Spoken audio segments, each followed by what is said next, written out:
Alright guys, so I'm getting ready to start on the Tamiya Unimog build. It is the CW01 model, which is like the monster truck Unimog. And straight away, I think it's kind of actually interesting that right away they go ahead and they start with the servo, one of the items that is not included in the kit. So it's not like you'd go ahead and start building it and then add that in later when you purchase it. After you've got it built, right away they want you to do the servo. So what I've gone ahead and done is found all the parts that I need to start installing the servo, because I wanted to get used to the instructions. I looked them over today just so I knew where I was heading with the build, and I guess I didn't realize that the instructions here, or the labels on the screws and the washers and all that, you know, they correspond with the bags, the part bags, you know, but it's BA2, BA7, BB, and so I thought they would all be in bag B, but it turns out it would be like bag A, part 2, I guess. So, but the sizes all match up, so if you were to take one of the pieces and you were to actually put it up on here, you'd actually see that they match the size. So these are real sized diagrams of the parts here, which is nice. It makes it easy to find the pieces that you need. So I've got them all laid out here, and I'm going to go ahead and just follow their directions and start putting this together. Luckily, I had a Futaba servo kind of just kicking around that I could use. So I'm going to go ahead and do that, and I'm just going to match up their parts here. Put on their special little horn, and then it looks like we're going to go ahead and assemble this guy separately. Spread that, and then it'll click in. So there we go. And while we're at this part, they want us to go ahead and install ball connectors. I think though that I've changed my mind on the color scheme. I was thinking it was going to be green with the black rims, you know, army green. But there's so many of them out there that are already army green and black that I'm going to try something a little bit different. I think I'm going to go all black and like put a red star, make it like a rock and roller machine. Also, I want to just make a shout out to Josh at Midlife RC. He's the one that tipped me off to this kit being on sale, and so I'm really grateful for that, being able to find a steal like this. So already I'm seeing here that I'm missing something here that looks like a washer. It's the P1, so I'm going to have to just pop that off of here real quick. I haven't done that already yet, so I missed that in the little diagram. So I'm going to go ahead and just clean off the excess plastic here. Make sure that it's nice and clean so it'll fit in there alright. These don't snap off very well. We'll just slide that in here now. Alright, so we're going to go ahead and we're going to use this BC3 on this Futaba servo, because that seems to be the right fit. And then we're going to have to go dig in for more parts in the parts bag. And we'll just clean it up again. Kind of a little bit anal about that. Just like my parts to be nice and clean. So when I use these electric drills, guys, I only go in until I'm almost needing to snug it. Being plastic, I don't want to strip these out. So I'm very careful to make sure that I'm backing off the trigger before I would potentially strip out the plastic threading. So we'll show you that real quick. But using this really saves a lot of time, and it's a lot easier to get the job done. So I'm just going to go in so I still have a gap in there, and then I'm just going to hand tighten the rest of the way just to snug it like so. There we go.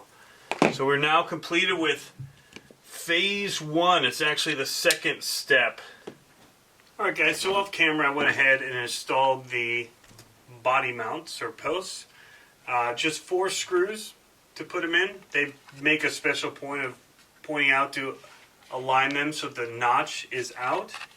And so we went ahead and did that. The next step is going to be to install our servo, which sits kind of interestingly in here at an angle. So it aligns, there's 2 holes in here, you can see, 1, 2. And we're going to just go ahead and we're going to line it like this and try and get it to sit in a way that we can get our screws started in here. And we'll see how that works. I've only got 2 hands. I don't know exactly what they're thinking I'm made of here. See if this will try my patience. It's kind of late at night already. Alright, we got one of them going already. It's going to be a slow process for me, guys. I've got limited time after my kids go to bed. Depending on how late at night I can stay up to work. So I'm going to be tackling this in phases. One of the next phases I hope to do is paint the body. Get that prepped. Because I've also got a Losi 10 SCTE body that I want to paint for my short course truck. It's been sitting in the garage for a while, and I figure if I'm doing the painting thing and I've got the liquid mascot, I might as well do both of them. Alright, so there we go. Futaba servo I had in my parts bin. It's coming up through the bottom here. So they want us to go ahead and put the ESC in, mount the receiver, which I don't have yet. So I'm going to have to wait on that. And I'm not going to use the ESC that came with it. I'm going to go ahead. I've got over here an old Traxxas XL5, and I think this is what I'm going to go ahead and use. See if that'll mount in there. It's a little big and bulky and dirty, but it's waterproof. This servo should be alright as far as waterproofing for the most part, and then being a brushed motor, that'll be fine as well. And I've got a brushless kit that I could put in it, but because I want it to be waterproof, I'm going to go ahead and stick with the brushed for the time being, knowing that I can upgrade and go to the brushless later. So this will be going in here. I don't see a need to mount it yet, even though that's what they're saying to do next. I'm just going to skip that step, and we're going to keep moving on to some of the other pieces in here. We've got another one of the long shafts and another big bevel gear, and then we'll have all the counter gears and things in here that we have to get into place. And then step 8 will be assembling that all with the diff gear. Alright, so because we're going to be doing some of the same steps as this, I've already gone ahead and I've taken the rear shaft and added this bevel gear and the little plastic washer that's going to slide into the housing here. But I haven't installed it yet because it's going to go second. Then I took the counter gear, I put the washer in the back, and then it said in the front that it needed a bearing, a metal bearing, a BT1. But I couldn't find anything that was really a bearing in the kit, but I found this little metal or brass kind of washer, and it fit perfectly, so I have that in for now. But if you guys know that that's not the right piece, let me know so that I can swap it out with the right one. But I've been through it all and I can't find anything else, so we're going to go ahead and proceed with that, just by narrowing it down by what's in the kit.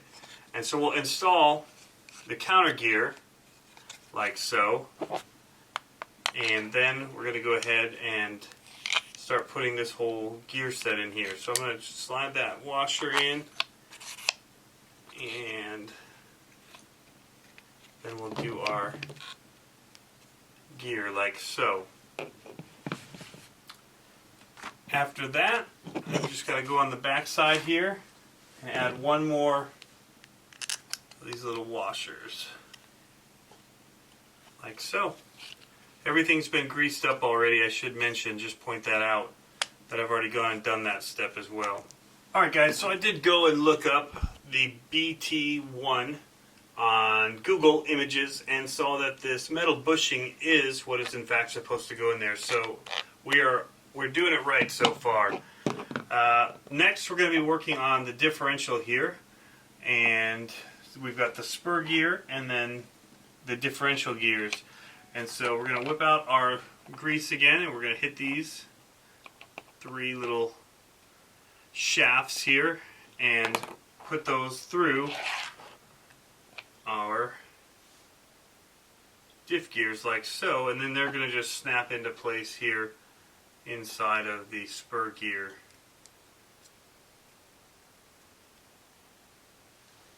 One. This is pretty simple stuff here. The hardest part is finding all of the different pieces in the bag for me so far, and just being certain that I have the right ones. The bags that are numbered, those ones are pretty easy, but the bags that are not labeled have been a little bit more difficult for me because I don't have a bag that would tell me where to find the BT ones. So I was just going by instinct and sizing, and the diagram on here is what was throwing me off, and so maybe there's an upgrade part for bearings for that. I'm not sure.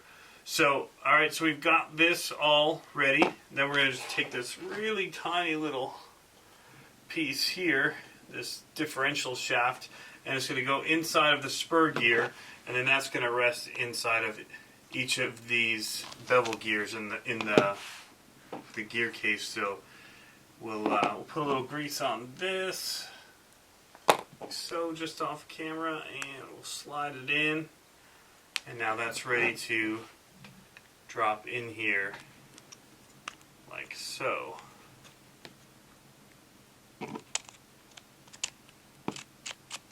I'm going to go ahead and just throw a little bit of grease onto these gears here as well. Just line it in there. When that spins, it'll hit. It doesn't call for it, but I'm just going to do it anyway. And I'll probably get some flack for doing it. But, there we go. Alright, and then, there we go. Now we're moving. Now we're cooking. And then this one is just going to go ahead and meet. So I'm going to do the same thing here with a little bit of grease. Just putting it on here. Not too much, and I'm not too worried about it being perfectly even or consistent. It'll work itself around in there, but I don't want to put too much, just a little bit in here,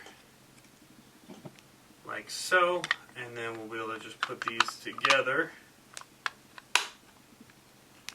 and snap it, and there we go. We've got movement on this side driving from the other, so looks like everything there is good to go, and then we'll just screw it together, and I'm going to call it a night after this part, guys. Quite a bit more to do, but it's a good start. It's getting me moving in the right direction. These things, the reason I don't typically do kits is for that very reason. I don't usually have a lot of time to give to this. I've never done a build from scratch, but I've done rebuilds where I tear down my trucks and I build them back up. Alright, so there we go.